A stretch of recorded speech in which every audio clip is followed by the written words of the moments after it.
കട്ടപ്പന എരുമേലി സംസ്ഥാന പാതയോരത്ത് ഏത് നിമിഷവും കടപുഴകി വീഴാവുന്ന രീതിയിൽ നിൽക്കുന്ന വൻമരങ്ങൾ കാൽനടയാത്രക്കാർക്കും വാഹനയാത്രക്കാർക്കും വലിയ അപകട ഭീഷണി ഉയർത്തുന്നു. ഏലപ്പാറ ടൗണിന് സമീപം മുസ്ലിം പള്ളിക്ക് എതിർവശത്തുള്ള വലിയ തിട്ടയ്ക്ക് മുകളിലാണ് വൻമരം നിലകൊള്ളുന്നത്. മലയോര ഹൈവേയുടെ നിർമ്മാണ പ്രവർത്തനങ്ങളുടെ ഭാഗമായി മുൻപ് ഈ ഭാഗത്ത് മണ്ണ് ഇടിച്ചു മാറ്റിയിരുന്നു. ഇതോടെ മരത്തിന്റെ ചുവട്ടിലെ മണ്ണ് ഒലിച്ചു പോകുകയും വേരുകൾ ബലഹീനമാകുകയും ചെയ്തിരുന്നു. നിലവിൽ അപകടകരമായ അവസ്ഥയിലാണ് മരം നിൽക്കുന്നത്.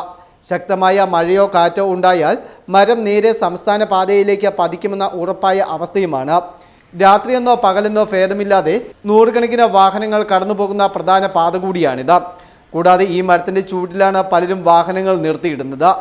ഇതിനു പുറമെ മരത്തിന് തൊട്ടു താഴെ കൂടിയാണ് KSEBയുടെ ഹൈടെൻഷൻ വൈദ്യുതി ലൈനുകളും വിവിധ ഇന്റർനെറ്റ് കേബിൾ TV ലൈനുകളും കടന്നു പോകുന്നത്. മരം വീണാൽ വലിയൊരു ദുരന്തത്തിനാകും വഴിവെക്കുക. മരത്തിന്റെ അപകടാവസ്ഥയെക്കുറിച്ച് നിരവധി തവണ മാധ്യമങ്ങൾ വാർത്ത നൽകുകയും പ്രദേശവാസികൾ ബന്ധപ്പെട്ട് അധികൃതരെ നേരിട്ട് അറിയിക്കുകയും ചെയ്തതാണ്. എന്നാൽ ഇതുവരെ മരം വെട്ടിമാറ്റാനുള്ള യാതൊരു നടപടിയും അധികാരികളുടെ ഭാഗത്തു നിന്ന് ഉണ്ടായിട്ടില്ല. ഈ മാൽമരം കട്ടപ്പന റൂട്ടിൽ നിൽക്കുന്ന മരം എപ്പോഴും അപകട സീനിലാണ്. 2019 എലി മാന്തിയും ഇതും പോയി എപ്പോഴും അപകടത്തിലാണ്. 36 kV ആണ്. അത് ചെമ്മണ്ണി നടന്ന പോലെ മിക്കാറും ഇവിടെ നടക്കാൻ മുസ്ലിം പള്ളി തൊട്ടപ്പെടുത്തിരിക്കുന്ന ആല വീഴാൻ ഇതുണ്ട്. അത് അധികാരം കണ്ടിട്ട് അതിന് തീരുമാനം ഉണ്ടാക്കണം. ഇങ്ങോട്ട് മേളിലോട്ട് വന്നാൽ പച്ചപ്പാറ റോഡിലായിരിക്കും. താഴോട്ടാണെങ്കിൽ കട്ടപ്പനയാണ്. അയാൾ 36 kV പോകുന്നുണ്ട്. അത് അധികാരിയെ കണ്ടിട്ട് അത് നേരത്തെ തൊട്ട് പരാതി കൊടുത്തിട്ടുള്ളതാണ്. അത് ആയിട്ടില്ല. അത് ഈ കണ്ടെത്തി അത് പെട്ടെന്ന് മുറിച്ച് മാറ്റണമെന്നാണ് പറയാനുള്ളത്.